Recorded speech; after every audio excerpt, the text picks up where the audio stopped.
Muy buenas tardes a todos.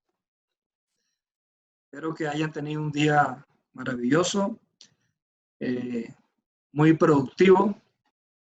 Eh, bueno, le damos la bienvenida. Vamos a tener hoy una charla muy interesante. Vamos a hablar sobre el blockchain y todo lo que ha pasado hasta ahora de diferentes puntos de vista. Como que va a ser muy entretenida la charla de hoy. Me presento, Eduardo Rueda, soy el director regional de la comunidad de CIO para los países de América Latina. Antes de comenzar, les recomiendo a todos poder colocar su micrófono en mute, su video en off, para no afectar el ancho de banda de ustedes y puedan ver bien la presentación. Las preguntas, a medida que vayan saliendo en las presentaciones, recomendamos que la puedan ir colocando en el chat. O si no, al final de las presentaciones vamos a tener un espacio para responder las preguntas, tanto las que estén puestas en el chat como las que se puedan hacer en este momento. Nuestra agenda del día de hoy, vamos a comenzar con Mauricio Álvarez, él es el gerente de Medellín de Red Hat. Vamos a continuar luego con Mauricio Tobal, es el presidente de True y codirector de INTI Colombia. Continuamos con Fabio Mauricio Pinzón, el CTO del Banco de la República de Colombia. Luego Diego Mazo, profesor de la Universidad de los Andes e investigador en estrategia, diseño y blockchain. Y cerramos con Javier Camargo, de Oracle, ingeniero de venta para soluciones nativas en cloud. Y al final, preguntas. Sin más, comencemos. Vamos a darle la presentación de Mauricio Álvarez.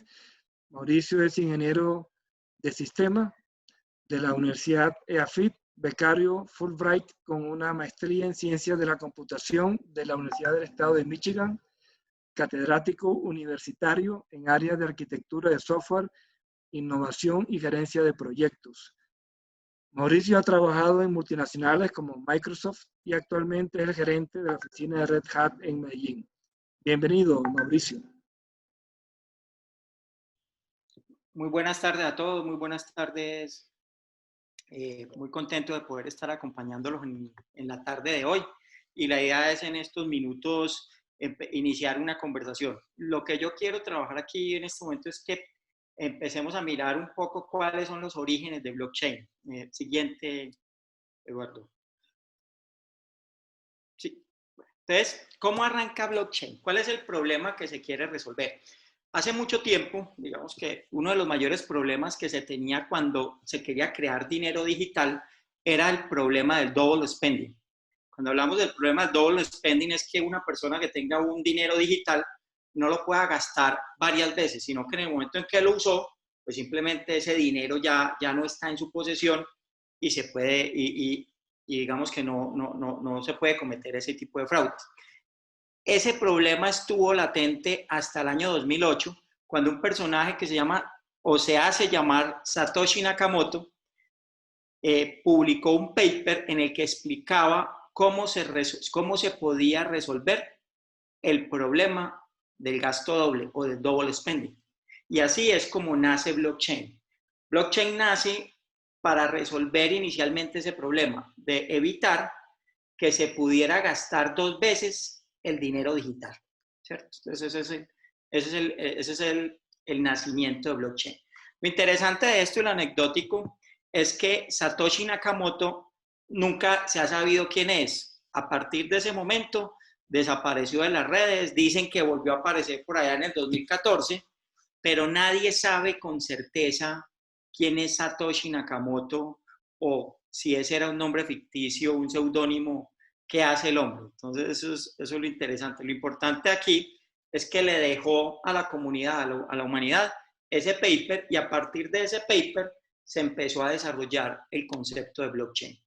¿Qué es blockchain? En esencia, blockchain es una base de datos distribuida y segura. Lo interesante de esto es que dos personas que no se conocen quieren realizar una transacción. Para realizar una transacción se necesita confianza, pero si no se conocen ¿quién es el garante de esa confianza? Hasta hoy en día necesitábamos recurrir a un intermediario. Ese intermediario nos conocía a los dos y era el que garantizaba de alguna manera esa transacción. Con blockchain lo que se evita es tener ese intermediario y ya las personas a través de esa plataforma pueden intercambiar bienes, servicios, dinero, etcétera, etcétera, porque esa plataforma es la que da confianza para que esas personas puedan hacer esos intercambios. Esos beneficios que trae blockchain, el primero, para mí yo creo que el más importante de todos ellos es la descentralización. No se necesita el middleman, no se necesita ese personaje en la mitad. Ustedes han escuchado hablar de blockchain, de Bitcoin. En Bitcoin no se necesita un banco central que sea el que esté emitiendo el dinero, ¿cierto? Entonces, bueno, ¿es por qué? Porque la plataforma permite de alguna manera, ¿cierto?, garantizar eso. La seguridad. Blockchain es seguro, es casi que la única forma de violentar blockchain es que uno pudiera atacar de manera simultánea, instantáneamente, todos los bloques de las bases de datos que estuvieran para poder realizar el hack y hacerlo en todas partes. ¿Por qué? Porque todo está relacionado entre sí, ¿cierto? Si yo hago una modificación en algún lado, otras personas pueden darse cuenta de que esa información fue modificada. Eso permite de alguna manera dar seguridad. Podríamos decir que teóricamente es segura. Obviamente, pues para lograr violentarla se requieren cosas que van más allá de la simplicidad. Genera transparencia en las transacciones y en lo que se está haciendo. Permite velocidad y costo. Hoy en día con blockchain yo puedo hacer transferencias inmediatas. No tengo que recurrir a los canjes bancarios, por ejemplo, si voy a hacer una transferencia de dinero, a que un banco reciba, diga que sí, etcétera, sino que en la plataforma es completamente automático, lo que hace que los costos sean altamente reducidos. Entonces, como podemos ver, es interesante este fenómeno de blockchain y el impacto que ha tenido el desarrollo en la comunidad del open source para trabajarlo, que lo vamos a ver más adelante. Siguiente slide. Entonces, acá podemos visualizar que existen diferentes tipos de blockchain. Esos diferentes tipos aplican en dos familias principales. Son los blockchain abiertos y los blockchain cerrados. En los blockchain abiertos, pues básicamente están los que son públicos, que no se necesita el permiso de alguien para poder participar en ese blockchain. Ejemplo, Bitcoin. Pues en Bitcoin yo puedo crear un nodo de Bitcoin, yo puedo hacer minería en Bitcoin, yo puedo tener mi nodo de Bitcoin sin ningún problema, nadie me tiene que autorizar. Entonces es abierto a cualquiera y cualquiera puede hacer las operaciones de escritura y de commit sobre el blockchain. Están los públicos, pero que se requiere un permiso para poder entrar. Entonces, digamos que en lectura pueden estar abiertos a cualquiera, en escritura únicamente los participantes autorizados y el commit solo lo hacen un subconjunto de los participantes autorizados. Podríamos hablar aquí, por ejemplo, del catastro. O sea, todas las escrituras estarían en este blockchain. Ese sería un público permisionado porque cualquiera puede leerlo, ¿cierto? Yo podría leer este predio, a quién pertenece o cuáles transacciones ha tenido en el tiempo. La escritura es únicamente a quien realmente quiera comprar o no una propiedad sobre ese, ¿cierto?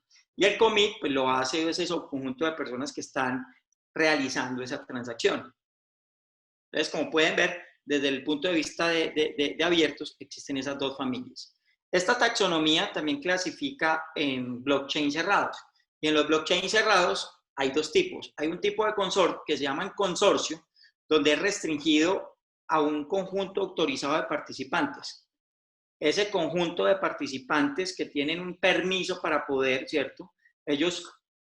Yo para poder entrar allí necesito que me admitan en ese grupo, ¿cierto?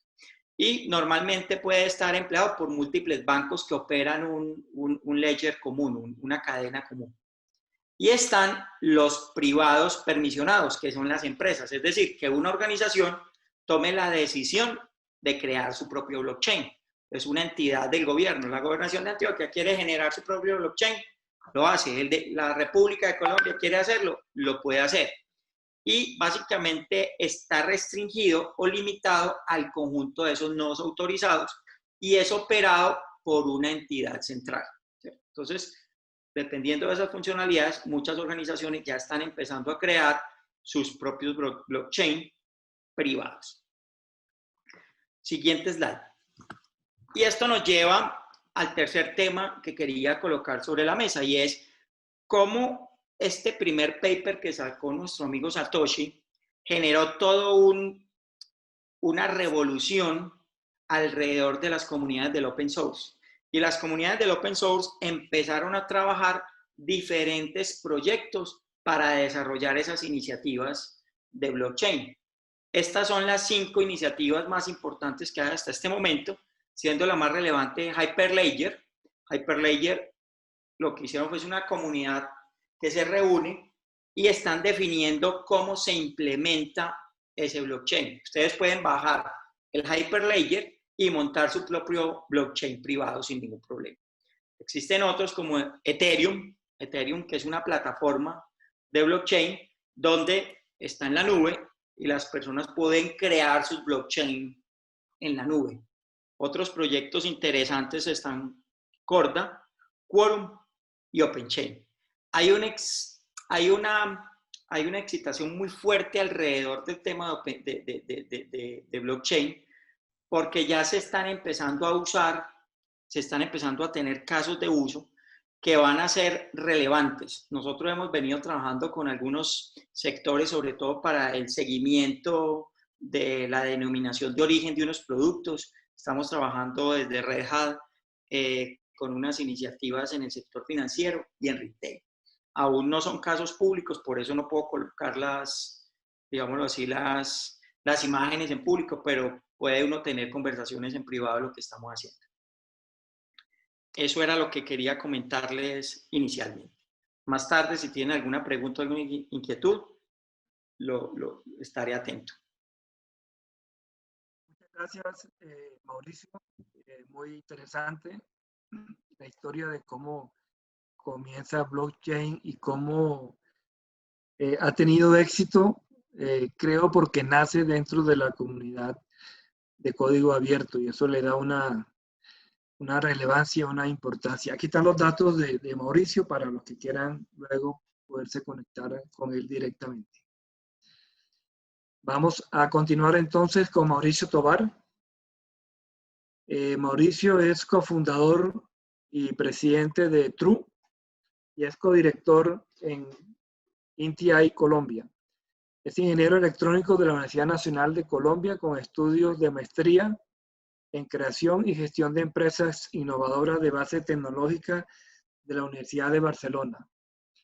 Como dije, CEO de True y codirector del grupo de investigación de INTI Colombia de la Universidad Nacional, representante de Colombia ante la Alianza Blockchain Iberoamérica y miembro de la Fundación Blockchain Colombia. Fue líder de blockchain del Centro para la Cuarta Revolución Industrial de Colombia y director extensión de la sede de Bogotá de la Universidad Nacional. Desde hace 4 años desarrolla proyectos utilizando tecnología blockchain para registro de tierras, votaciones, certificaciones académicas y licitaciones públicas.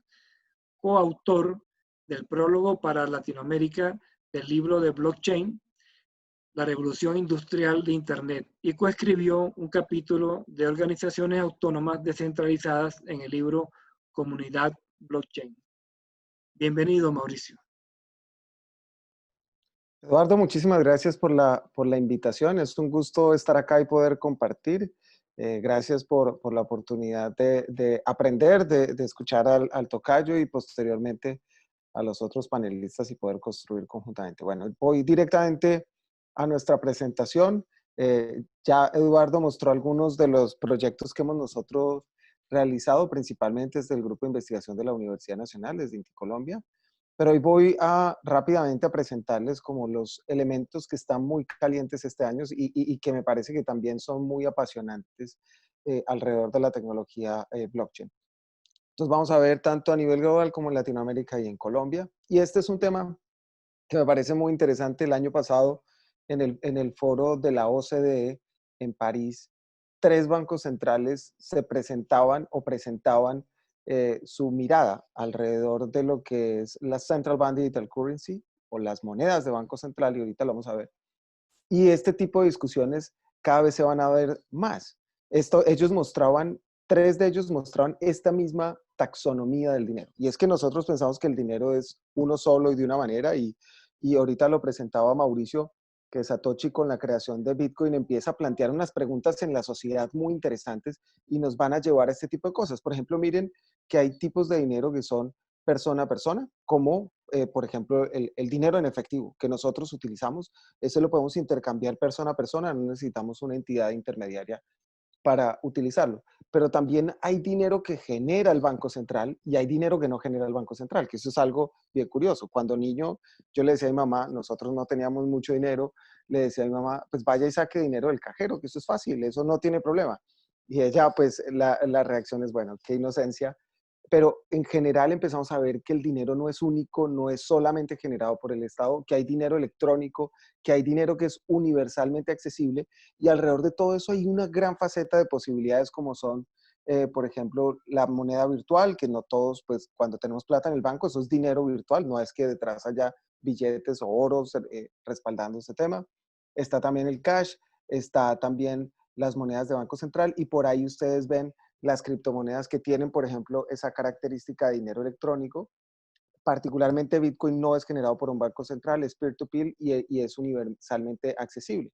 Pero vamos a ver, por ejemplo, las monedas de los bancos centrales son generadas por los bancos centrales, son eh, electrónicas, son universalmente accesibles, pero no necesariamente, o algunas de esas versiones sí son peer-to-peer y otras no. Entonces ahí tenemos una mirada bien interesante y una pregunta muy fundamental, porque curiosamente el dinero es algo que utilizamos todos los días, pero no sabemos cómo funciona ni que hay toda esta gran variedad de temas, ¿no?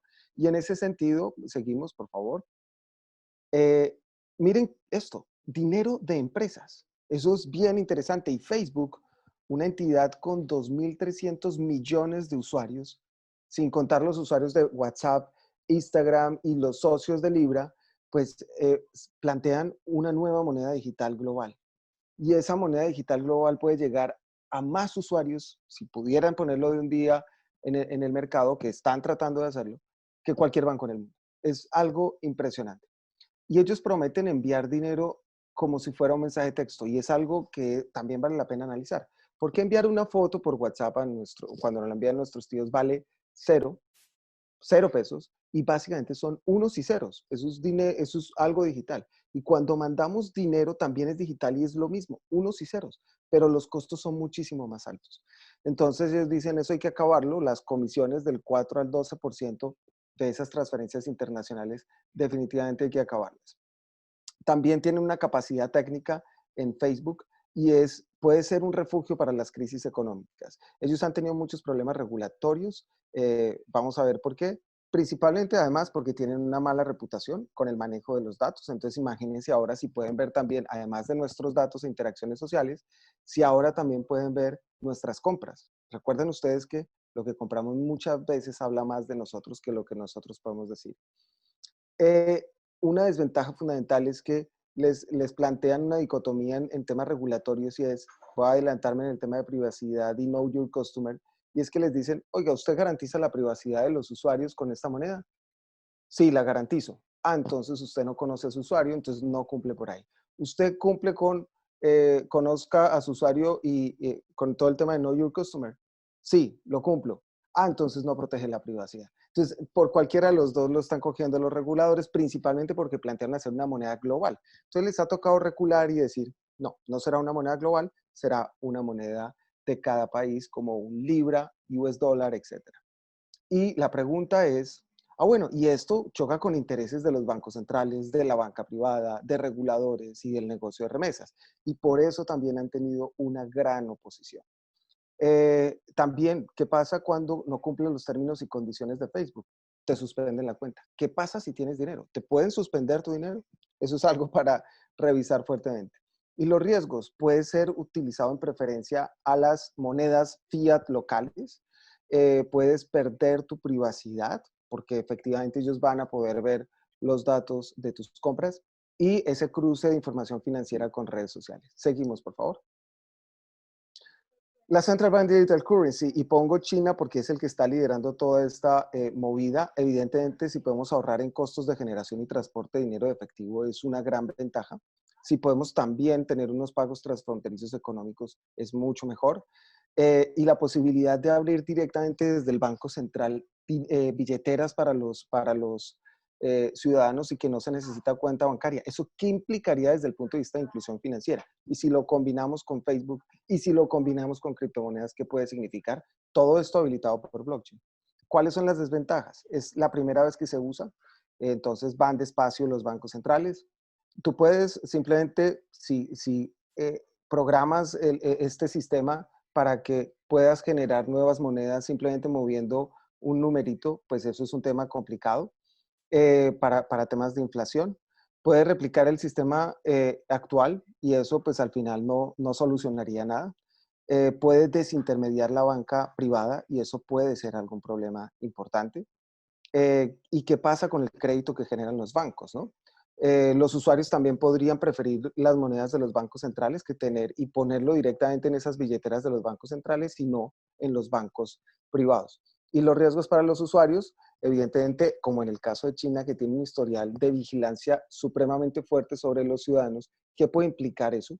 Y también, si no te gusta cómo te comportas, te pueden quitar la posibilidad de acceder a dinero digital. Si en algún momento todo el dinero es digital, hay personas que los gobiernos podrían decir usted no tiene acceso al dinero. Eso sería gravísimo desde el punto de vista de derechos humanos.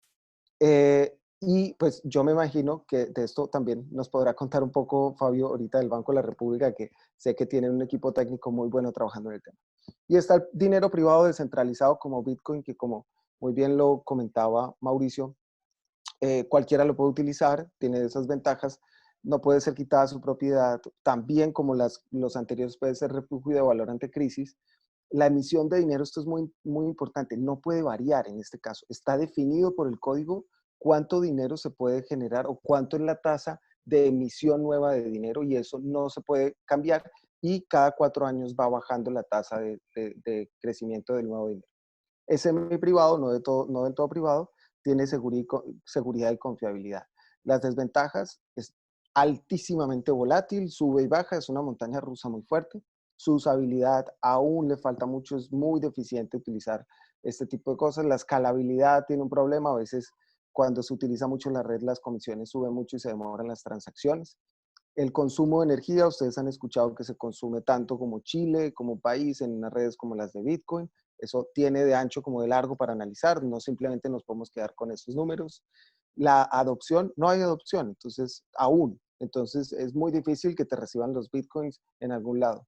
Y muchas veces por los problemas de escalabilidad y problemas de tiempos y costos de transacción. ¿Qué riesgos hay?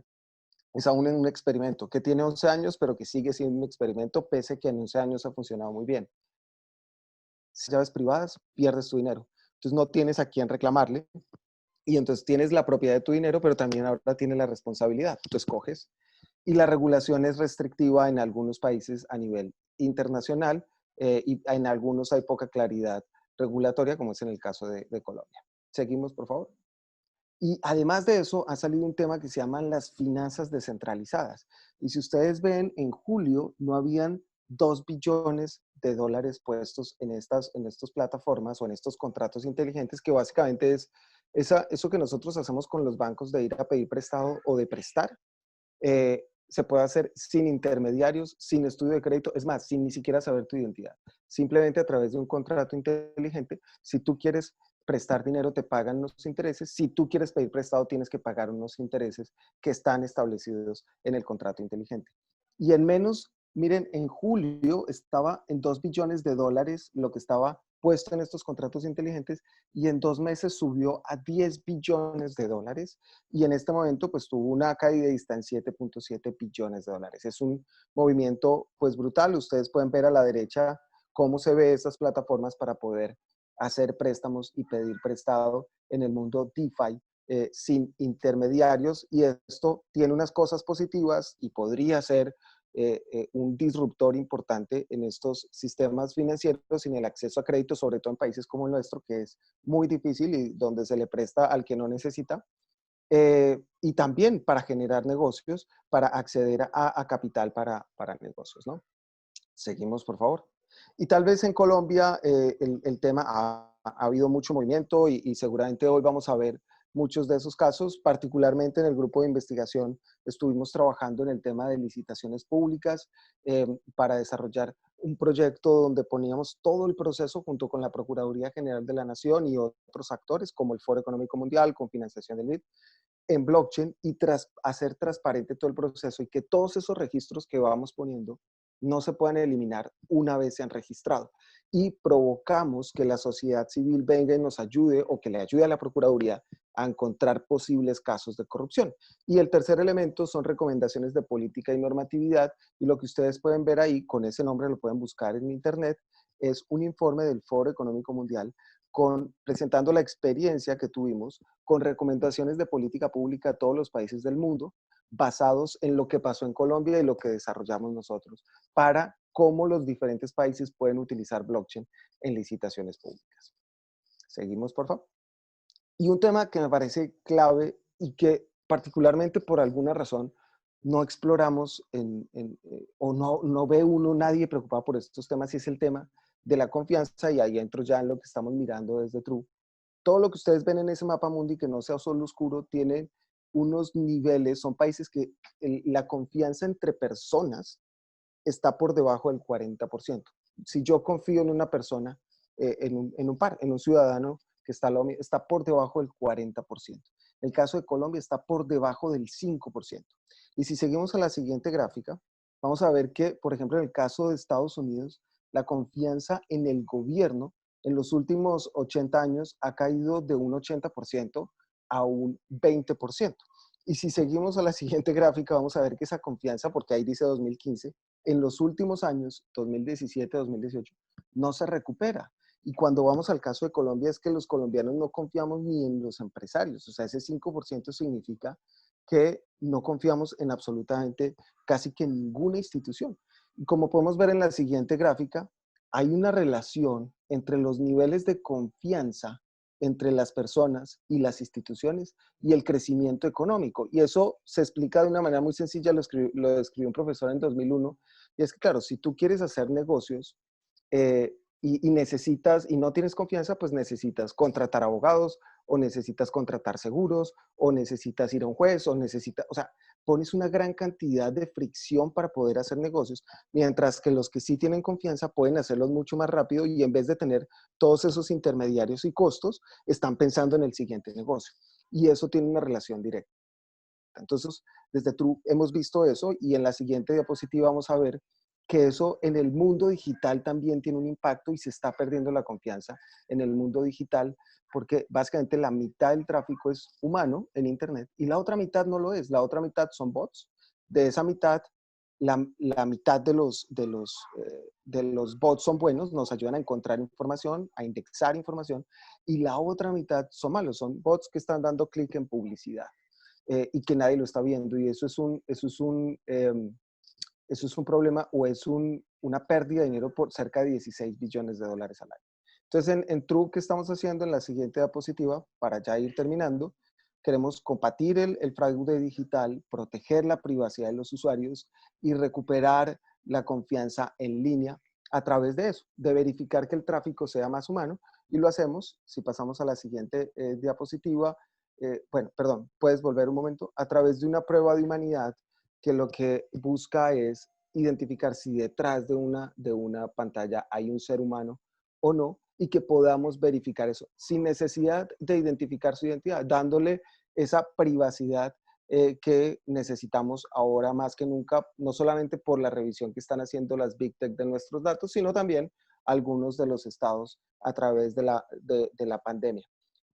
Nuestros diferenciadores, muy rápido, en la siguiente, para ir finalizando, son el diseño, la privacidad y la seguridad. Y creo que ya está, o nos falta una diapositiva. Y tenemos productos alrededor de Proof of Humanity, es uno de nuestros primeros productos, estamos ya trabajando otros. Hacemos desarrollo y tenemos clientes internacionales y nacionales en desarrollo de blockchain y también en diseño UX en blockchain. Ahí creo que también Diego va a conversar un poco con ustedes sobre el tema, que él es el experto y que hemos unido fuerzas alrededor de ese tema. Y también hemos compartido o estamos compartiendo unos contenidos gratuitos para la gente aprender qué es esto de blockchain. Seguimos, creo que esto ya sería. Muchísimas gracias a todos y muy atento a las preguntas. Gracias, Eduardo. Gracias, Mauricio, por tu presentación. Sí, blockchain nace y digamos para poder cubrir esa desconfianza y lo que vemos que cada día ha sido más difícil todavía en los países mantener esa confianza y en la gráfica como mostraste, los países que más confianza tienen entre ellos mismos son los que más crecen y están mucho más tranquilos. Bueno, tenemos a Fabio Mauricio Pinzón. Fabio es el director general de tecnología del Banco de la República desde el año 2010. Es profesional en ingeniería de sistemas con magíster en ciencias computacionales y especializaciones en alta gerencia, gerencia de proyectos, economía y geografía. También se ha desempeñado como director de seguridad informática, infraestructura informática, gerente de sucursal, entre otros cargos. Bienvenido, Fabio. Bueno, gracias, Eduardo. Buenas noches a todos. Yo sencillamente les voy a compartir las experiencias que tenemos con un grupo de trabajo de innovación. Estoy hablando de no más de 8 ingenieros de diferentes bancos y que hemos trabajado con software de blockchain ya prácticamente desde el año 2018. Hemos hecho algunos casos de uso. Indudablemente el tema de Central Bank Digital Currency es un tema que se mueve. Les comento que pues, nuestra posición en este momento es que el Banco Central de Colombia no va a ser el primero en lanzarse al agua con Central Bank Digital Currency. Como vieron en la gráfica que mostró Mauricio Tovar, los países donde la confianza entre las personas es más alta, como China y Suecia, son los que más avanzados van en el tema, pero eso no quiere decir que nosotros no estemos ensayando cómo se pueden mover activos y particularmente, llamémoslo así, un Central Bank Digital Currency, o acordémonos que antes de los bancos centrales, los bancos privados emitían su propio dinero. O sea, aquí hubo billetes del Banco Nacional, del Banco López. Entonces, pues es que el activo no necesariamente tiene que ser emitido por el Banco Central. Hoy en día la terminología que se usa mucho en este mundo es la terminología I owe you. So, alguien emite algo y otra persona lo posee. ¿Sí? Así como hablaba también el primer Mauricio acerca de los títulos de propiedad. Pues alguien dice quién es el que posee un título de propiedad, ¿sí? De finca raíz, por ejemplo. Entonces, estos muchachos que ven en la foto, pues es el grupo de ingenieros de esos bancos que se ven ahí, con los que trabajamos en el 2019, simplemente mover unos tokens, pues que ahí sí como veo en algunas de las preguntas del chat, pues no era un activo, todavía es un activo de juguete, o sea, nadie lo está respaldando, nadie lo emitió, pero ver si lo podíamos mover entre billeteras que estaban en los celulares. Utilizamos Ethereum.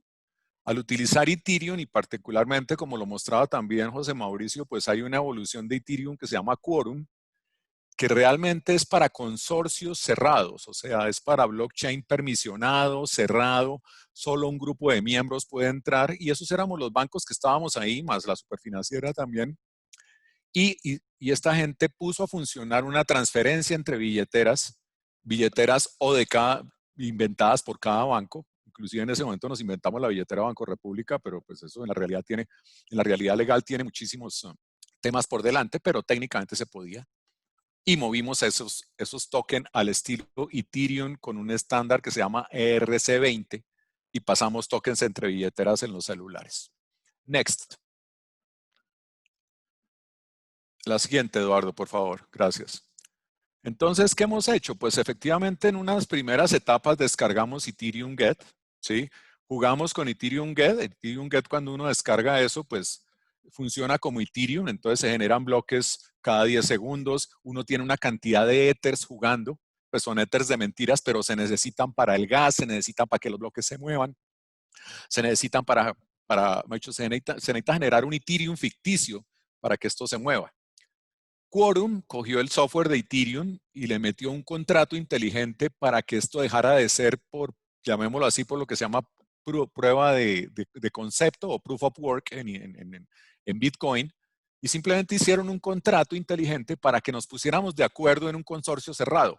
Con ese fue que hicimos el juego de los tokens. No somos ajenos a Corda.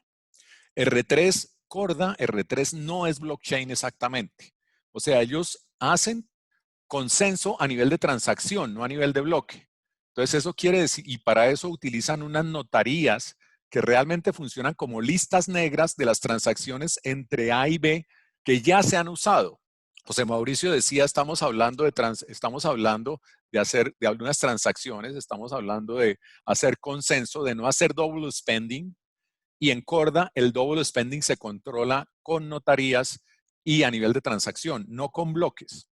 Es un concepto diferente. R3 tiene su propio diseño y pues muy válido para ciertas cosas, pero tiene algunas diferencias fundamentales respecto a Bitcoin, respecto a Ethereum. O sea, R3 es para consorcio, cerrado, funciona a nivel de transacciones.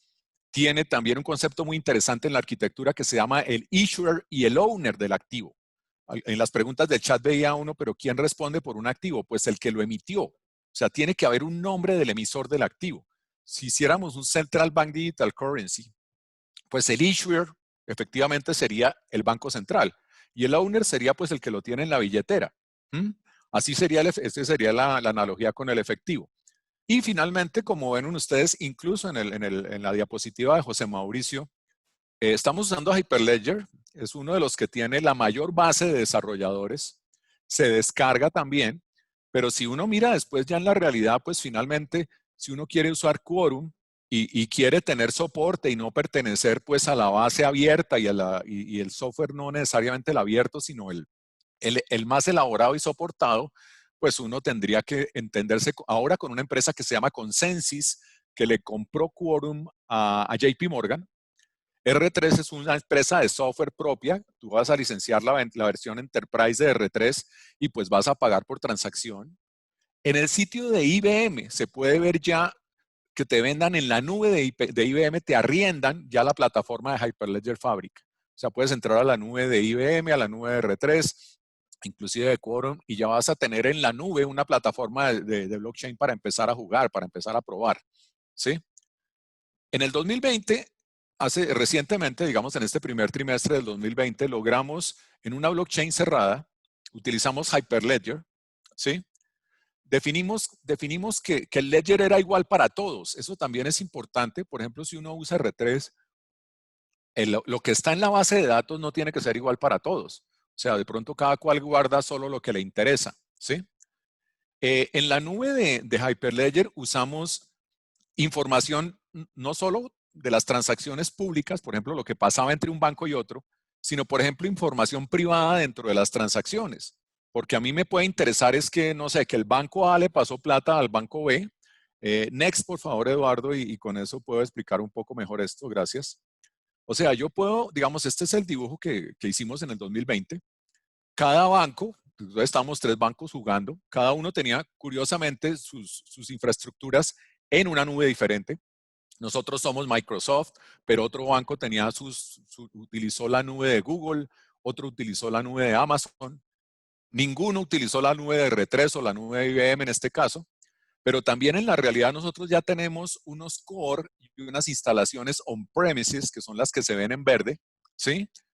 Y pues finalmente tenemos diferentes arquitecturas dentro de nuestras instalaciones.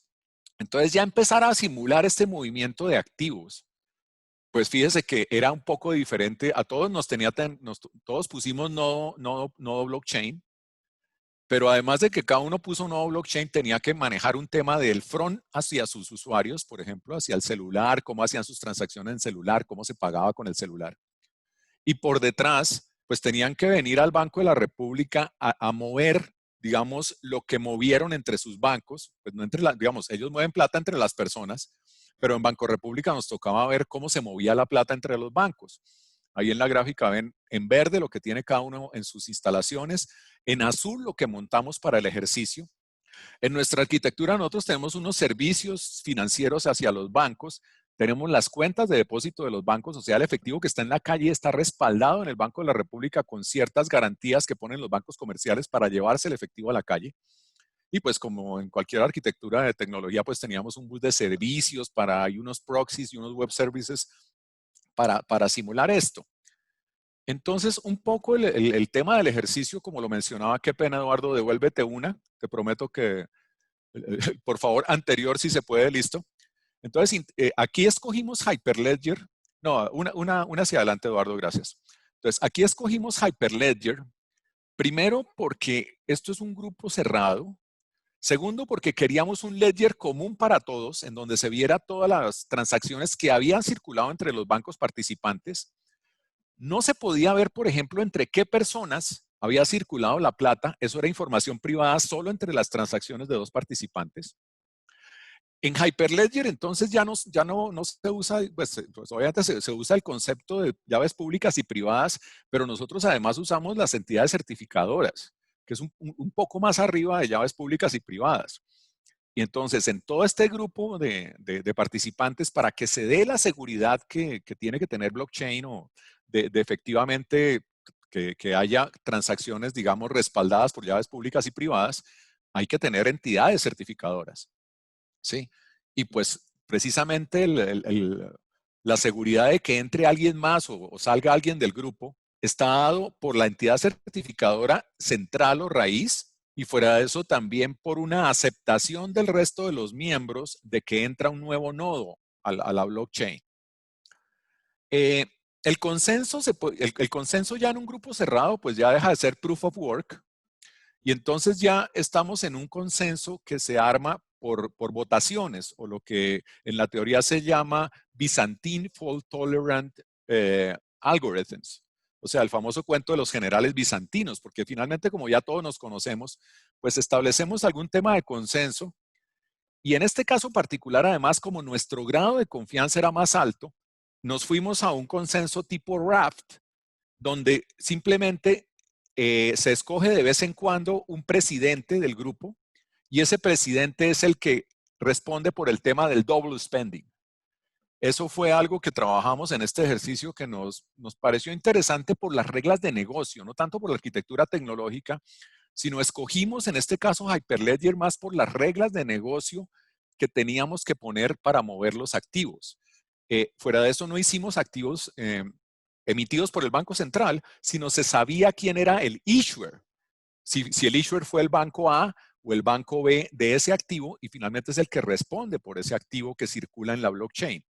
Entonces, realmente hicimos el ejercicio simulando algo que llamamos los IOUs. Hemos dicho, si en un momento pasaba plata del banco A al banco B, el issuer era el banco A, el owner era el banco B, y eso significa que el banco A le estaba debiendo plata al banco B.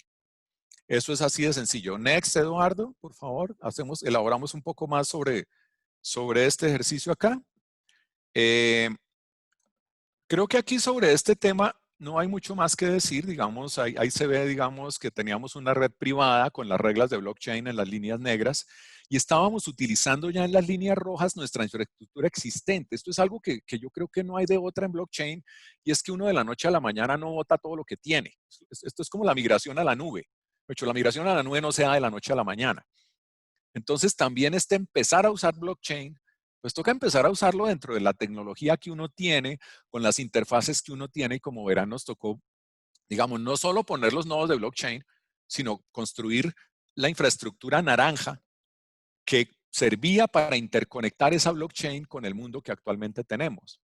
Nosotros, por ejemplo, teníamos de todas maneras que poner un back, que era una serie de interfaces, pues para ver cómo estaba funcionando la blockchain y cómo se estaba moviendo la plata entre los bancos, aunque ellos finalmente se transferían la plata a través de los canales existentes. Y pues aquí lo que descentralizamos fue la cámara de compensación, pero no descentralizamos el Banco Central en lo que tiene que ver con las cuentas de los bancos comerciales. Ese es parte del ejercicio. ¿Ok? Porque es importante también, como decían en la primera, qué es lo que estamos descentralizando, ¿sí? ¿Y para qué sirve descentralizar eso? ¿Cómo es el gana-gana y dónde están las eficiencias? ¿Ok? Bueno, next, Eduardo, creo que ya con esta cierro la presentación. Nos pareció muy interesante hacer neteos. O sea, cuando pasan las transacciones, uno normalmente en la blockchain tiene transacciones sin usar. Y usando ese mismo principio, convertimos transacciones sin usar en transacciones usadas, pero que nos servían para ir neteando la plata. ¿Sí? O sea, fíjense que yo tenía una serie de transacciones de A a B, muchísimas transacciones de A a B, y finalmente las puedo netear y convertirlas solo en una transacción de A a B. Eso es el rojo al azul. ¿Sí? Después, si ya, por ejemplo, empiezo a ver cruces en donde A le debe a B, B le debe a C y C le debe a A, pues hombre, de pronto puedo hacer otro trabajo de neteo, ya sea o bilateral, o sea, A le debe a B y B le debe a A, entonces hagamos neteo bilateral. O resulta que ya finalmente A le debe a B, B le debe a C y C le debe a A, y entonces podemos hacer un neteo multilateral. Y esto lo hicimos dentro del mismo concepto de las transacciones de blockchain, en donde transacciones sin usar se vuelven transacciones ya usadas y nacen nuevas transacciones sin usar. Esto es un poco la descripción muy en el tiempo que tenemos de cómo fue el ejercicio y principalmente es un ejercicio meramente de tecnología, de utilizar software, de hacer pruebas de concepto con el software de blockchain y ver qué pasa y qué no pasa respecto al uso del software de blockchain para pasar transacciones entre bancos. Eso es lo que quería comentarles y pues quedo atento a las preguntas. Muchas gracias, Eduardo. Muchas gracias, Fabio. Súper completo. No es fácil. Es una arquitectura bastante interesante poder poner a funcionar esto en un modo real, pues. Bueno, continuando, tenemos a Diego Mazu. Diego es profesor e investigador de la Universidad de los Andes en Bogotá sobre servicios en blockchain y director de experiencia de usuario en True. Tiene 3 años como profesor investigando en blockchain. Ha viajado investigando por todo el mundo y 8 años de experiencia como consultor de innovación para empresas en Europa y Asia. Bienvenido, Diego.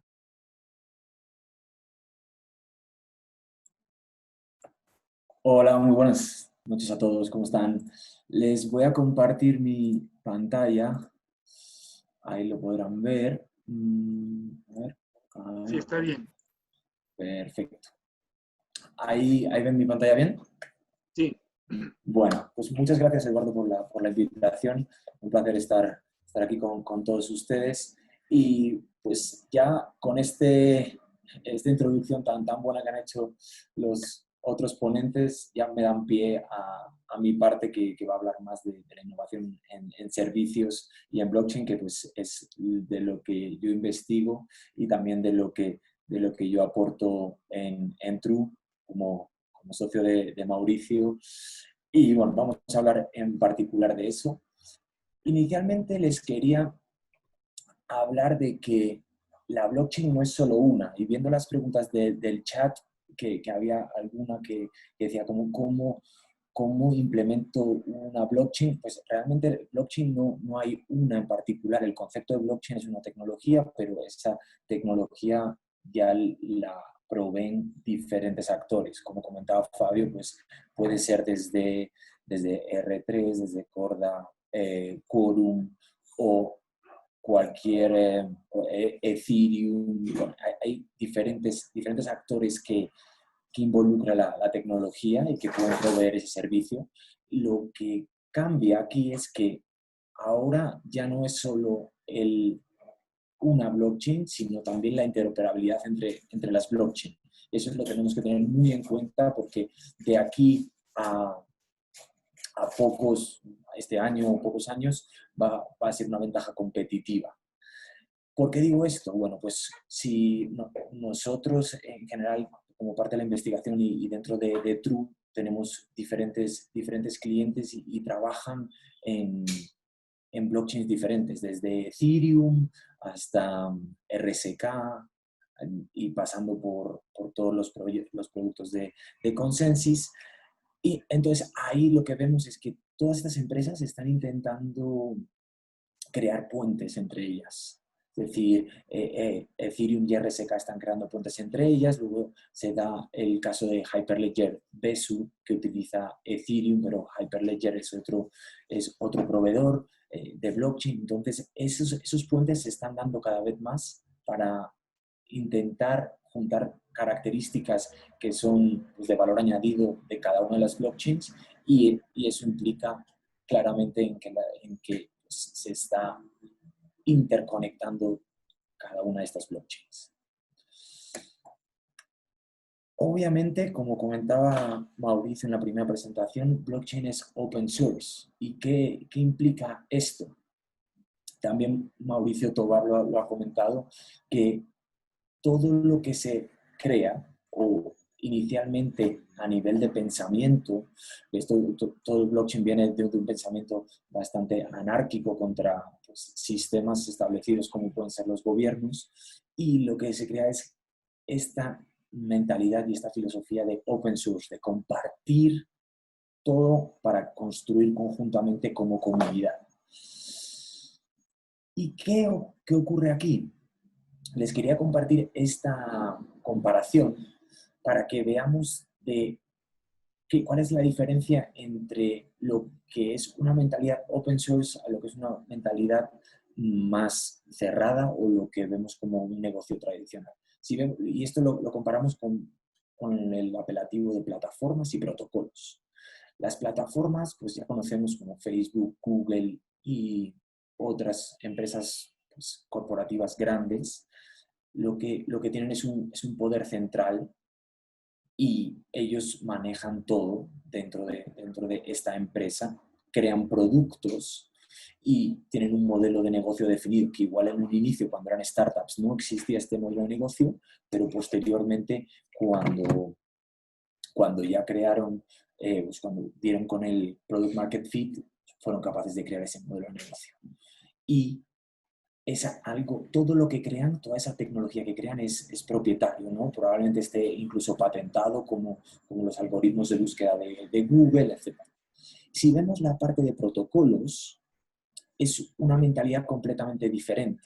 Si se acuerdan pues, del IMAP, que es el protocolo que está dentro de la creación del email o el HTTP de la web, o ejemplos como uTorrent, que en su momento llegó a tener más de un 27% del tráfico en Internet debido a sus descargas, son protocolos que son descentralizados, es decir, no hay un propietario como tal, no hay un poder central, sino que esto pertenece a la comunidad. Y en la comunidad es donde se realiza, se construye y se valida todo aquello que la red pues, afecta. Y ahí es donde entrarían todos los protocolos de consenso que nos ha comentado Fabio.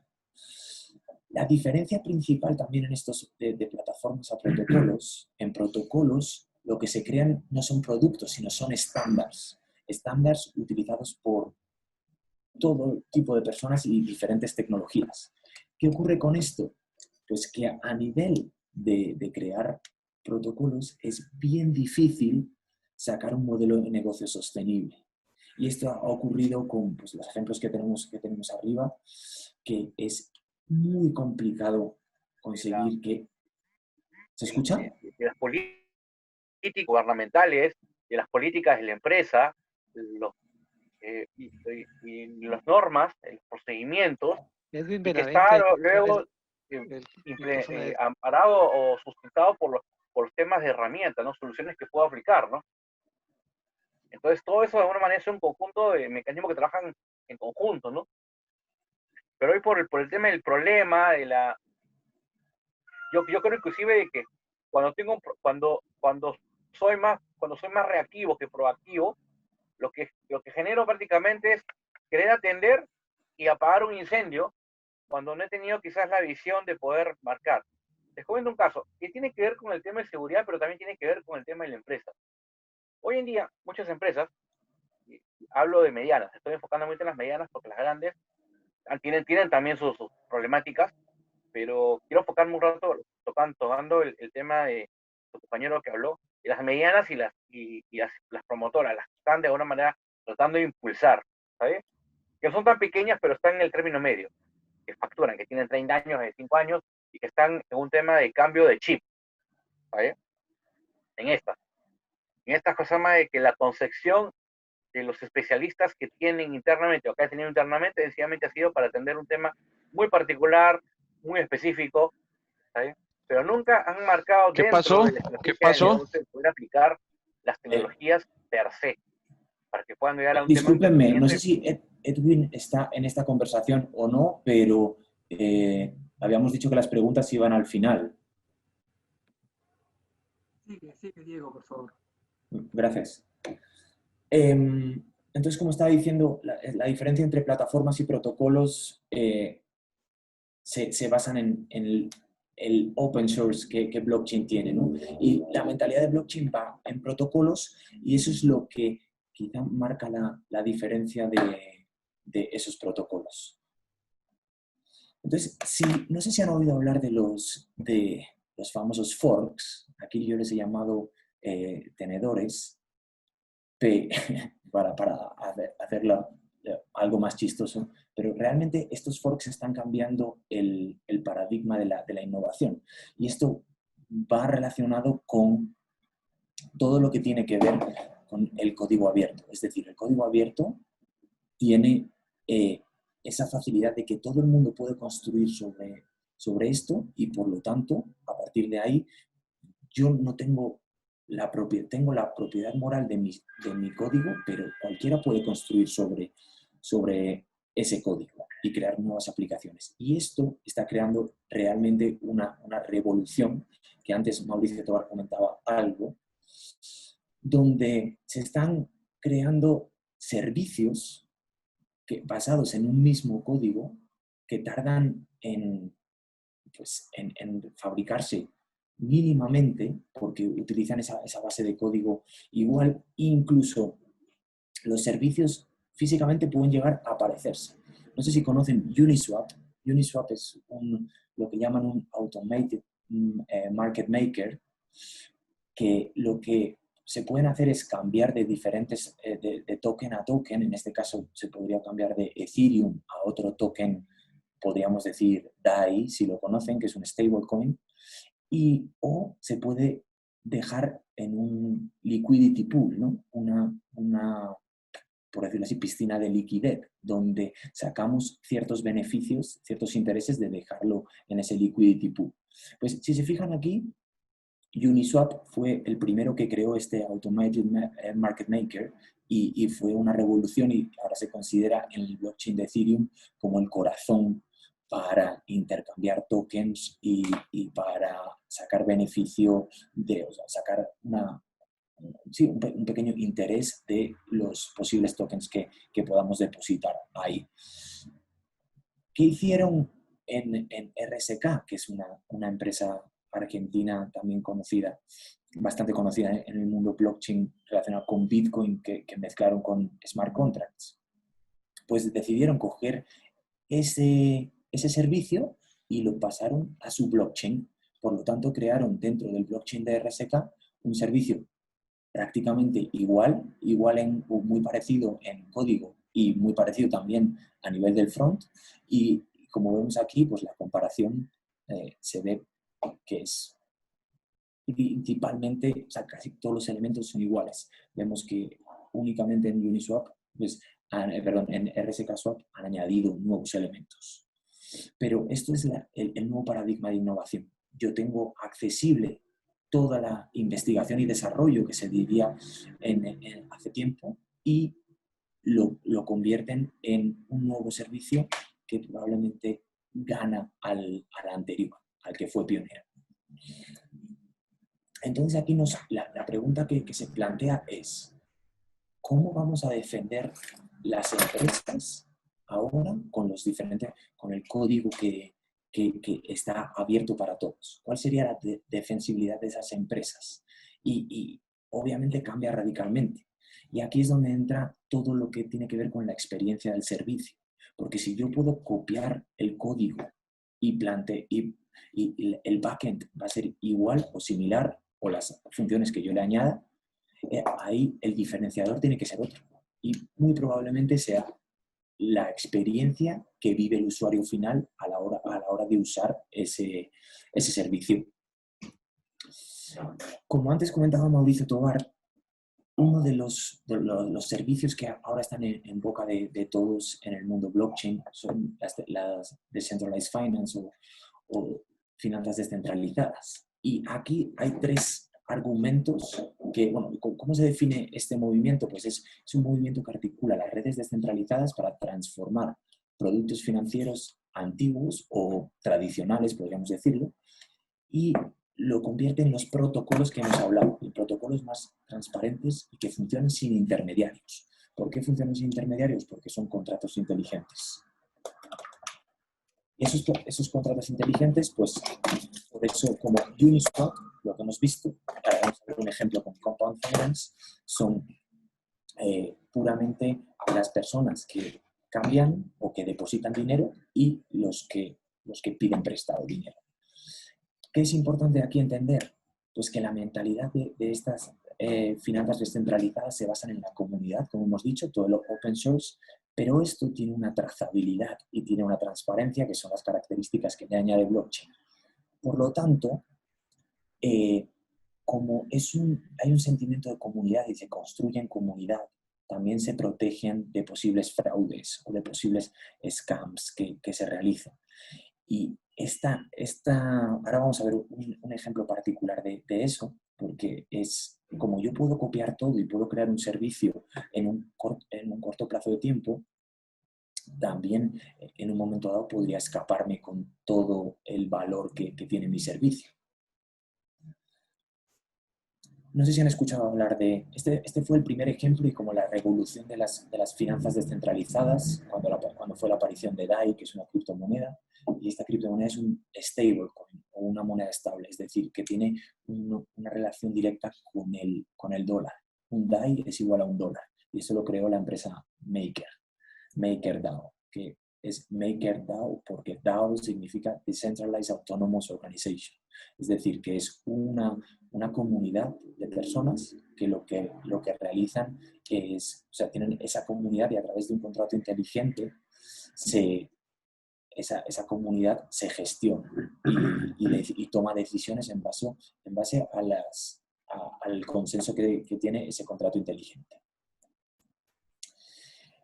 Entonces, cuando se creó DAI, que fue un stablecoin, se inició también este nuevo servicio que se llama Compound Finance, que es puramente lo que ven en la parte de la derecha. Es un smart contract que a un lado tiene los lenders y al otro lado los borrowers. Entonces, yo puedo depositar y puedo pedir, y ellos me dan un token. Y yo puedo poner colateral que es una garantía, un pequeño porcentaje de colateral, y ellos me pueden dar un préstamo. Y todo este contrato inteligente lo hace automáticamente. Y también tienen un token del propio contrato inteligente, pues que crea un incentivo en la comunidad a los shareholders de este token que entra dentro del sistema. Es bien interesante todo esto porque antes el contrato inteligente podría llegar a ser un banco, ¿no? Perfectamente. Y ahora simplemente es una línea de código que tiene una lógica escrita y que no puede ser cambiada. A ver. Perdón. Entonces, dentro de estos diferentes servicios que hay en las finanzas descentralizadas, aquí hay unos cuantos de ellos, desde Compound hasta Dharma, Instadap, Pull Together. Cada uno de ellos tiene diferentes lógicas y diferentes formas de que los que entren en este servicio puedan ganar un interés depositando sus tokens o pidiendo posibles créditos. Es algo que todavía está empezando, pero es un tema bien complejo porque también roza las líneas entre la innovación está siendo tremenda, pero las líneas de lo que es garantizado y no garantizado, hay muchas cosas que no están garantizadas o auditadas, porque estos contratos inteligentes tienen que estar auditados por seguridad porque viene un hacker y se puede llevar los fondos. Entonces, esta auditoría de seguridad es bien importante. Y les quería mostrar este ejemplo porque ha sido bien llamativo en las últimas semanas. Se llama SushiSwap y es otro tenedor o hard fork de Uniswap, porque al ser tan relevante en la comunidad, varios lo han intentado pues, copiar y sacar partido de lo que Uniswap había creado como comunidad.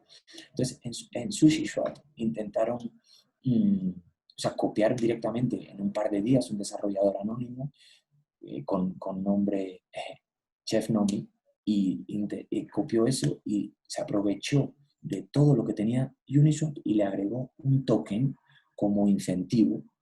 Si yo hacía un depósito de tokens dentro de Uniswap, me podía llevar tokens de SushiSwap. ¿Eso qué ocurrió? Pues que hubo una cantidad absurda de millones metidos en liquidity pools. La cantidad exacta de millones, no sé cuál fue la total, no la tengo ahora mismo aquí, pero para que entiendan cuál fue la jugada de este hombre, después de una semana que SushiSwap estaba funcionando, el head chef, que llamaban Chef Nomi, sacó 2.5 millones de sushi en tokens que representaban 18.000 Ethereums, o sea, 6 millones de dólares aproximadamente, para que entendamos las cantidades que se mueven en estos protocolos que están siendo algo desorbitado. Y ese paso, al ser blockchain, todo trazable y transparente, la comunidad directamente acusó a esta persona de sacar ese dinero y tuvo que explicar frente a todo el mundo por qué había hecho ese dinero, cuáles eran las razones de hacer ese dinero y por qué no era una estafa. Y realmente fue bien interesante porque uno dice, acaban de hacer una estafa, pero las características de blockchain, que muchas veces se piensan que es de lavado de activos y demás, nos dan esa posibilidad de trazar exactamente a cómo lo había hecho, dónde lo había depositado y cuál había sido la razón, y le piden la explicación a esa persona en particular. Perdón. Entonces, como antes hablaban de quórum y todo esto se centra en DeFi, ¿no? Y como existen tantas oportunidades de entrar dentro del mundo DeFi, Consensys, que es una de las empresas más grandes y pues, más reputadas de todo el ecosistema Ethereum, lo que dijo es, bueno, vamos a hacer herramientas, productos que tengan esos servicios que se están demandando en DeFi para organizaciones y puedan utilizarse pues, realmente con todo el conocimiento que se ha ido creando en esta innovación. Afortunadamente, pues con Mauricio también hemos tenido la oportunidad de ser partners de Consensys y de explorar todo este mundo DeFi y ya estamos aplicando en proyectos pues, las diferentes aplicaciones que tiene todo este set de Consensys Codify. Si quieren hablar o las preguntas, luego les podemos contar algo más de esto, pero este mundo DeFi lo que está trayendo es innovación, lo que llaman innovación desde los extremos. Es decir, pequeños grupos de personas están innovando a una velocidad rapidísima y esto está llegando a el mundo corporativo a través de estos productos y puede tener un impacto brutal. Y ya para acabar, no quiero extenderme más, les quería invitar a, pues muchos de ustedes ya conocerán que en 2021 vamos a tener DevCon, que es la conferencia más grande de blockchain en Ethereum lo va a ser en Bogotá, todavía la fecha no está decidida en qué fecha de 2021. Yo el año pasado estuve en Tokio, en DEFCON 5, la verdad, es excelente, entonces les recomiendo que vayan. Y dentro pues, de la colaboración que tenemos la comunidad de blockchain aquí en Colombia con la Fundación Ethereum, estamos haciendo un curso abierto para la comunidad donde van a hablar expertos a nivel hispanohablantes del tema, que se va a llamar Descubriendo Blockchain. Entonces, también cuando esto salga, que será en diciembre, saldrá a la luz, le mandaré a Eduardo ese link para que todos puedan disfrutar de contenidos de calidad de forma gratuita. También así podemos ir creando la comunidad blockchain, o creciendo más bien, porque ya existe y es muy potente en Colombia y en Latinoamérica. Y con eso pues acabo mi charla. Muchas gracias. Gracias, Diego. Muy interesante lo que ha mostrado, todos los que te han venido desarrollando. Me permite, deja de compartir para terminar ya nuestra charla. Vamos a presentar nuestro siguiente speaker. Gracias. Bueno, tenemos a Javier.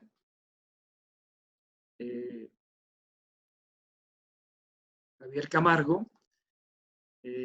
Javier es un Digital Transformer, Software Developer y Entrepreneur and Student Cloud Native Specialist, proporcionando a las organizaciones soluciones de nube que abarcan implementaciones de forma pública, local e híbrida, creando nuevos modelos de negocio y ayudando al cliente a lograr transformaciones digitales basadas en las capacidades tecnológicas de Oracle. Emprendedor con varios proyectos y creaciones a lo largo del tiempo. Con 3 años de experiencia en Oracle como parte del equipo de Cloud y aplicaciones empresariales y más de 2 años como líder del pilar de innovación de Oracle, líder de desarrollo en startups con base en Florida, 1 año como pasante en Oracle, graduado en Ingeniería de Sistemas y Computación de la Universidad de los Andes. Bienvenido, Javier. Hola, Eduardo. ¿Cómo Yo diría estás? que, bueno, gracias por el espacio y de antemano agradecer también a los otros speakers. Yo creo que dejan la vara bastante alta. Se vio diversas perspectivas, bastante interesante. Así que gracias a Mauricio, bueno, a ambos Mauricios, a Fabio, a Diego. Yo creo que nos dieron un espectro bastante interesante. Entonces, en este caso, vamos a ver un par, diría yo, de casos mucho más prácticos también, en los cuales vamos a ver implementaciones, yo creo que alrededor del mundo, un poquito nuestra visión, en este caso nuestro punto de vista del lado de Oracle y, digamos, también unos ejemplos por los que podemos empezar bastante rápido. Entonces, yo creo que ya se habló bastante de la tecnología, de las posibilidades. Entonces, un poquito para tener las características de blockchain, yo creo, ya más a nivel, sobre todo, empresarial. Entonces, como mencionaba Eduardo, yo formo parte del equipo de Oracle y nuestra visión es cómo llevamos estas soluciones a las organizaciones. Entonces, cómo bajamos este concepto de blockchain. En este caso, nosotros estamos también trabajando con el estándar de Hyperledger y lo volvemos accesible de tal manera de que podamos sacarle provecho a esta tecnología per se, a todo ese background que vimos a lo largo de las demás charlas. Entonces, tenemos, digamos, 5 principios fundamentales. El primero es un mecanismo para blindar la data. Como se han dado cuenta, los datos que vayan en esta red de blockchain van a tener como cierto blindaje, sobre todo para modificaciones no deseadas. Lo segundo, que también se habló bastante, Fabio también habló bastante, y es el tema del consenso. Entonces, ¿yo cómo logro este consenso entre diversas entidades, entre diversos entes, entre diversas organizaciones? Entonces, es cómo facilitamos el consenso. El tercer ítem sería la transparencia y la confianza, y perdón, la transparencia sobre todo y que estemos en entornos colaborativos. Entonces, el hecho de tener diversos aliados, de tener un ecosistema abierto o en su defecto puede ser uno cerrado, ahí de acuerdo al tipo de red de blockchain.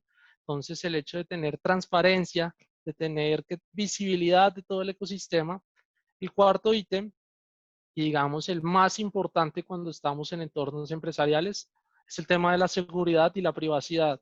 Es cómo garantizamos entonces que esos datos, que todo lo que vaya en esta red de blockchain esté aislado y además se almacene de forma segura. Y el quinto, que diría que es uno de los más importantes y que hemos visto a lo largo de hoy, es la confianza.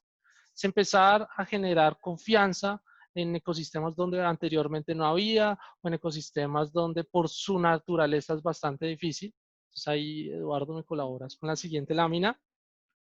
Nos lleva, teniendo en cuenta estas 5 características, nos lleva a pensar ya en casos de uso.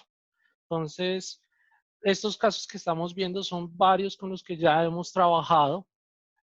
A medida que vamos avanzando, yo creo que uno se va dando cuenta de cuáles son más fáciles, más difíciles, cuáles casos además requieren integraciones, digamos, complicadas. Yo creo que también el hecho de tener que integrarnos con sistemas core, con sistemas transaccionales, con sistemas antiguos, eso también presenta un reto. Entonces, vamos a ver un poco estos casos. Primero, es, por ejemplo, cuando queremos empezar a generar un System of Records.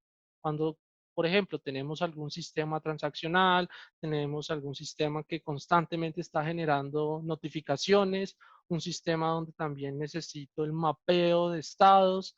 Por ejemplo, cuando estoy trabajando con activos, el hecho de hacerle trazabilidad a todo el paso a paso de un activo o hacerle trazabilidad, por ejemplo, en un proceso de negocio puede ser, cómo va cambiando el proceso.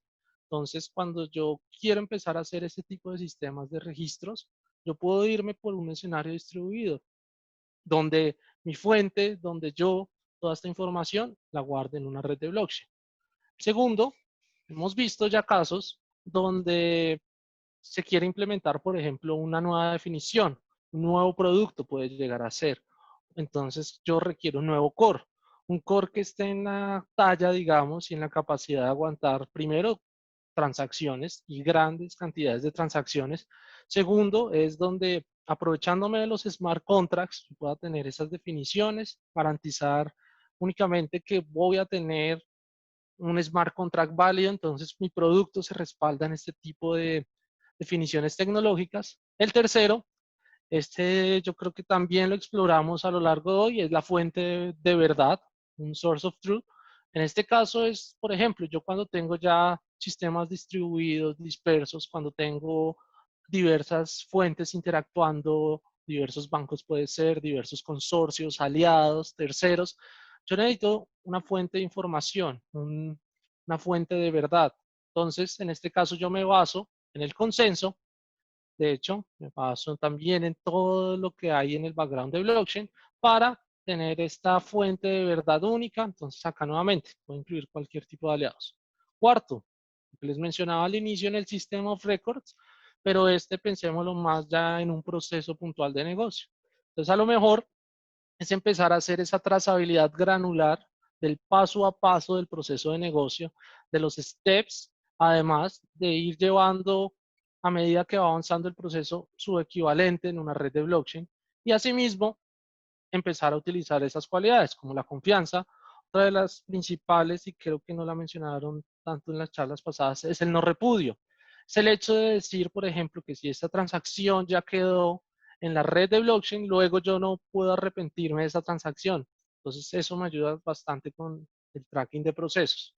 El quinto es ya hay casos, por ejemplo, que queremos es operaciones que dependen de una alta transaccionalidad. Entonces, por ejemplo, temas de TPS, cuando ya quiero bastantes TPS, ya puedo empezar a evaluar estas redes, ya sí toca entender muy bien el caso, pero podría empezar a apoyarme en estos smart contracts, por ejemplo, en una red de estas distribuida para recibir un alto número de transacciones. Y el sexto, que de hecho ya hay varios ejemplos, y es empezar a transformar y a plantear nuevos modelos de negocio. Entonces, muchas veces yo cuando tengo esas dependencias de terceros, de brokers, de intermediarios, quisiera ver cómo elimino y a lo mejor entable una relación directa con el consumidor o con el cliente. Entonces, acá también me habilita nuevos modelos de negocio. Estos son 6 casos macros que hemos trabajado, así que un poco también de cómo los acentuamos y cómo es este tipo de procesos. Nosotros acá, esto es una arquitectura de referencia, yo diría que a 10.000 pies. Esto por debajo tiene bastante componente técnico, pero ¿cómo vemos estos procesos? Entonces, primero, hay un front, digamos como de low code development, donde yo voy a crear todos los formularios que me van a soportar, donde yo voy a crear, por ejemplo, ese front de interacción. Acá en este, digamos, yo puedo tener eso, la interfaz, donde voy a ingresar los datos, que luego, bajando, entonces utilizando ya sea protocolos como REST, SDK, cuando quiero hablar el estándar de blockchain, en este caso, por ejemplo, yo acá puedo basarme en SDKs que utilizan el gRPC también. Entonces, bajando un poquito el nivel, esto me va a permitir es traducir en un smart contract. Entonces, acá en este smart contract, yo hago esta definición, cómo se va a estructurar prácticamente mi producto, y luego ya lo ingreso sobre la red de blockchain. Entonces, acá vemos que hay una capa distribuida de Ledger. En este caso, esta es la red de Hyperledger Fabric, que es el que estamos utilizando del lado de Oracle, y es la que nos permite es utilizar ya estas propiedades. Entonces, esto se hace distribuido en varias instancias, y al final, todo esto entonces nos permite simplemente desde un front que a lo mejor construimos con una técnica low code, luego yo lo bajo ya sea por REST, por el SDK a la red de blockchain fácilmente.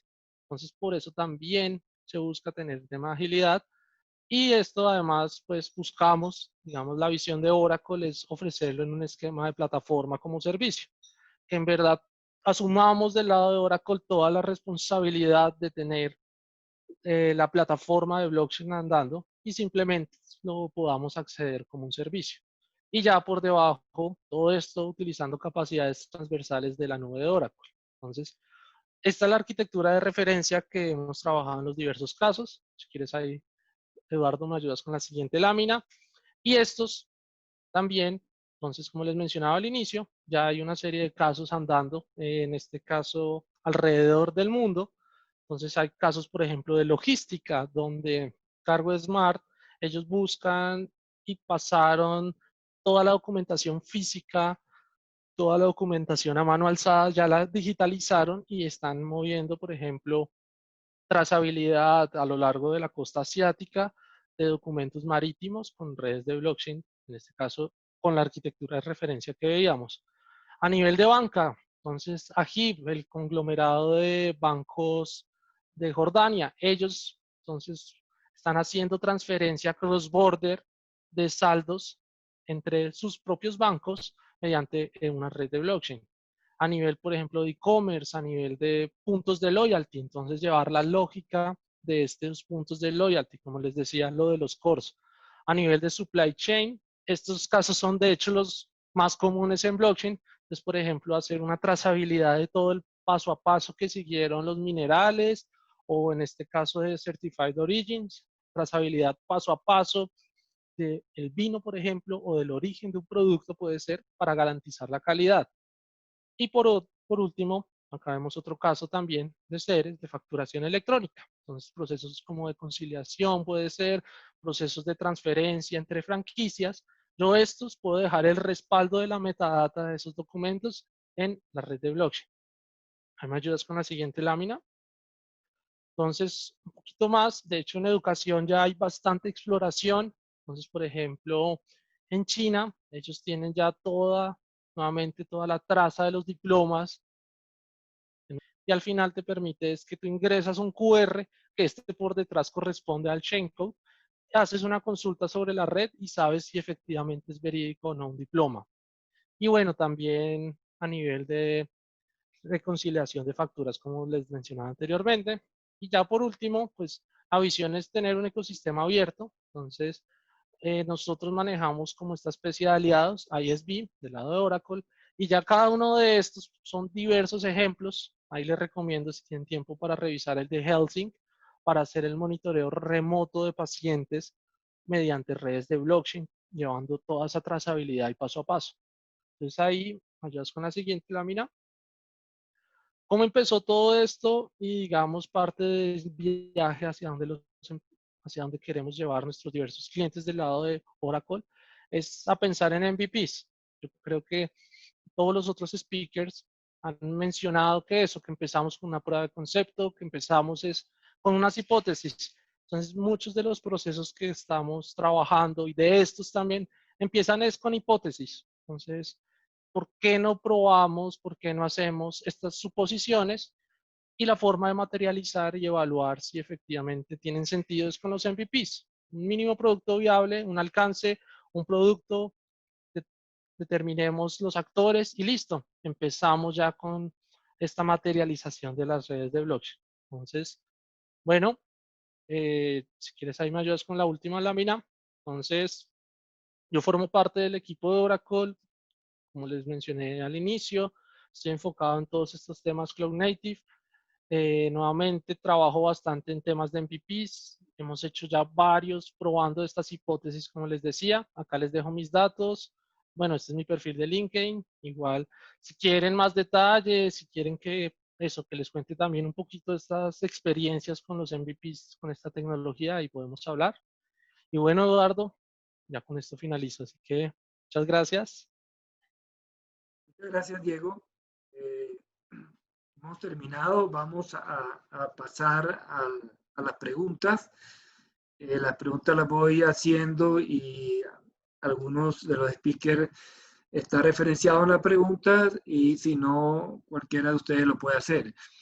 Esta primera pregunta de Luis Javier Mosquera dice, entiendo que con blockchain el mensaje viaje seguro, pero cuando José Mauricio dice que no se necesita intermediario que genere confianza, ¿cómo se genera esa confianza? Es decir, ¿puede originar una mentira y viajar segura la mentira?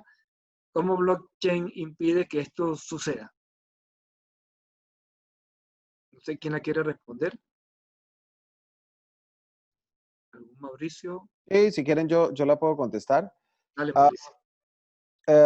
Digamos, lo que se refiere es que la confianza que históricamente hemos tenido en las instituciones, ahora la podemos depositar en una tecnología que es blockchain. Es decir, por ejemplo, el tema el típico ejemplo de enviar dinero de un lugar a otro, normalmente nos han servido históricamente muchas instituciones como instituciones financieras, bancos, para hacer esa labor. Pero también muchas veces pues los costos son altísimos o también a veces el acumular poder y el acumular ciertos datos han generado también por esos mismos actores problemas, como por ejemplo pues, la crisis económica de 2008 que nace en 2008 y que casualmente, ni tan casualmente, provoca el nacimiento de Bitcoin como respuesta también a esas dinámicas. Entonces, es una alternativa para que una tecnología pueda ofrecer esos servicios, a veces incluso mejor que las instituciones en las que hemos confiado históricamente para hacerlo, y solamente necesitamos confiar en que esa transacción va a ir de un lugar a otro por la descentralización, por la cantidad de cómputo que está protegiendo esa red. Y lo que él dice también es muy cierto, ¿no? Si tú registras algo en blockchain que no es cierto, ese es un problema grave. Es decir, tú puedes asegurar que en blockchain lo que registras no se puede eliminar, pero tiene los mecanismos para que la información sea correcta. Por ejemplo, nosotros hicimos un proyecto con la Agencia Nacional de Tierras para registrar el proceso de registro de tierras en el proceso exclusivamente de restitución de tierras allí. Y lo que hacíamos para crear un incentivo o un antiincentivo de poner información errónea es que al usuario, al funcionario público que estaba incluyendo la información, no, además de su usuario y contraseña, le hacíamos reconocimiento facial cada vez que ingresaba información en la blockchain. Entonces, ese funcionario, pues le queda muy difícil decir, si le descubren que incluyó una información errónea de mala fe, decir, es que yo no fui, alguien me hackeó mi correo electrónico o mi usuario y contraseña. Sí, pero tienes tu cara allí, que no es una foto porque tiene efecto medición profundidad. Es decir, ¿cómo vas a decir que no eres tú? Entonces, se asegura de que el funcionario sepa que se está haciendo responsable de la información que ingresa. Todavía puede seguir ingresando información errónea, pero pues es, digamos, una manera de incentivar que no se haga porque te hace responsable y no te vas a poder zafar porque esa imagen o esa medición no la puedes eliminar. Entonces, esos son como los elementos para compartir. Gracias, Mauricio. Otra pregunta de Alberto Quiroz. Dice, en el escenario de moneda digital no existe un intermediario y entonces, ¿quién es el autorizado o el personaje de confianza que añade eslabones a la cadena o al ledger?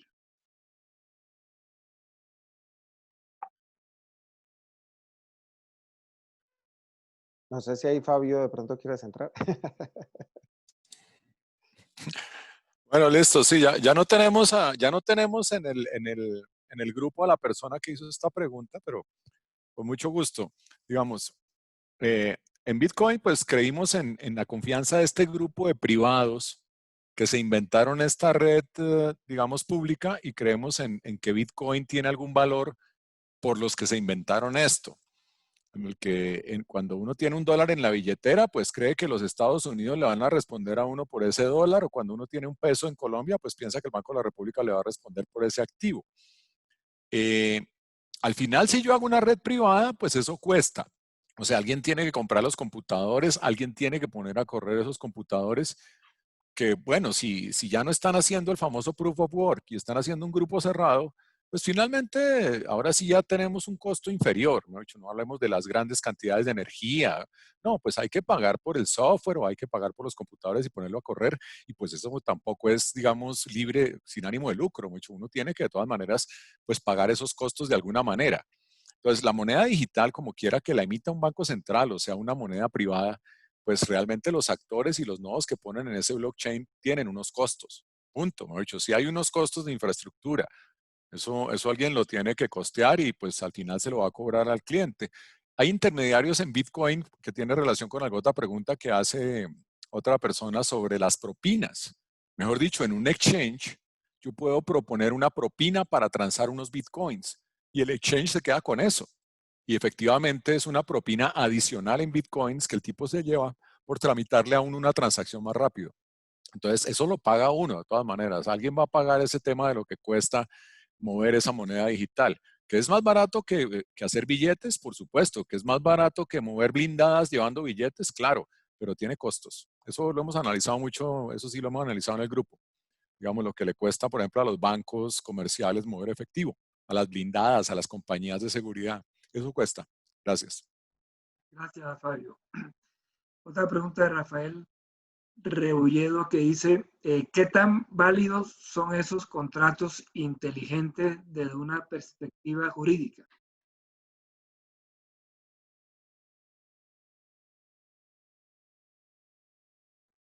No sé si Mauricio Tobar, que Bueno, habló de los contratos. digamos, yo no soy muy, no entiendo mucho del tema jurídico, o sea, no soy especialista en el tema. Uno en esto termina aprendiendo de todo, pero hay unas explicaciones que les recomiendo ver de Eric Rincón, que es el presidente de Colombia FinTech.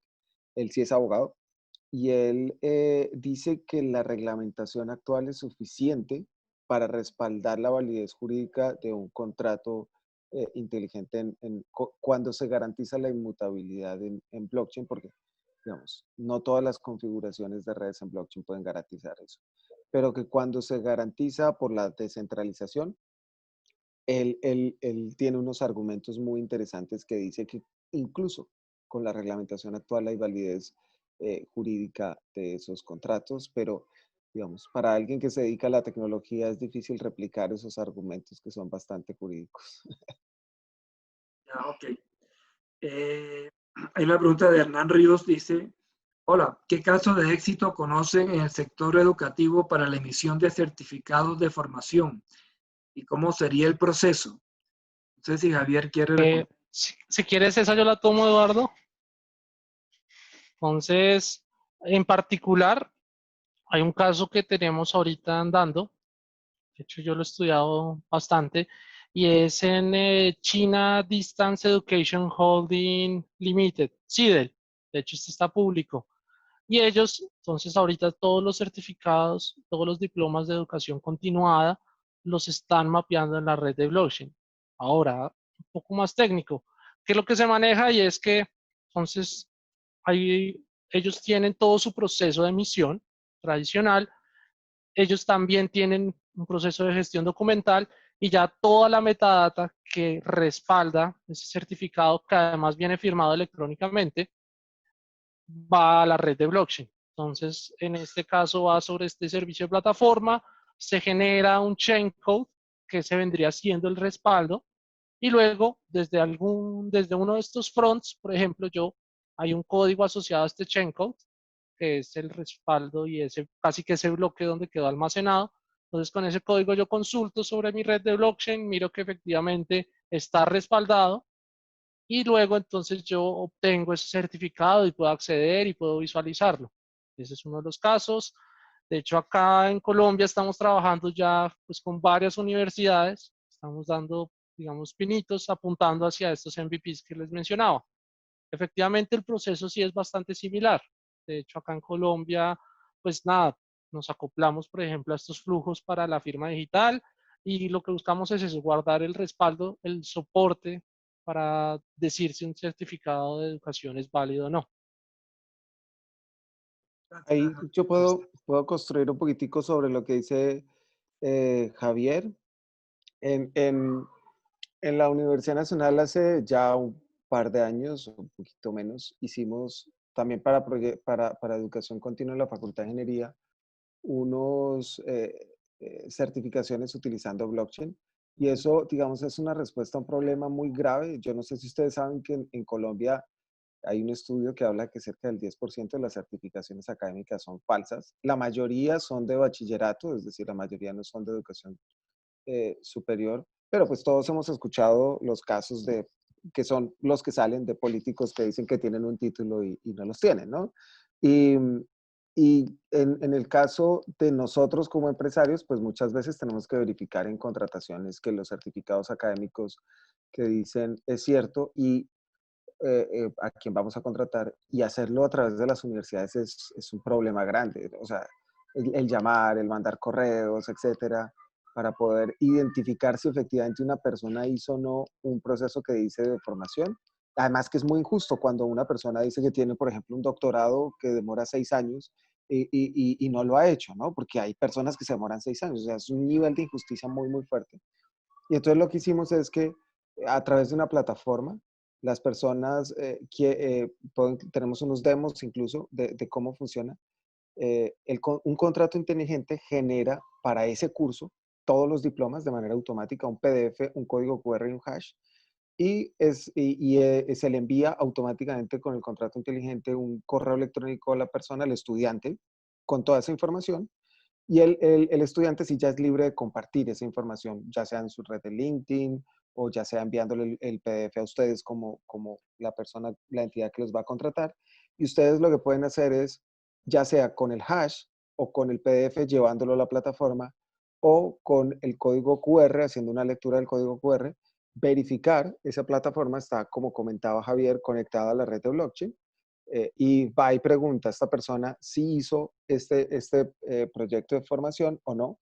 El PDF de un diploma, si tú le cambias un bit, el hash es absolutamente diferente. Entonces, si alguien llega a intentar falsificar algo que no está registrado en blockchain, el hash no va a coincidir y sencillamente la plataforma le dice, este diploma no es auténtico. Y si sí coincide, pues la plataforma le va a contestar sin intermediarios y de manera automática, esta persona sí hizo ese proceso de formación. Entonces, sí, creo que ahí podía construir sobre eso, sobre lo que dijo Javier. Gracias. Gracias, Mauricio. Tengo las 2 últimas preguntas. Dice de Pablo Herrera, si desarrollo una solución sobre Ethereum, por ejemplo, ¿podría patentarla? ¿Es una solución completamente mía?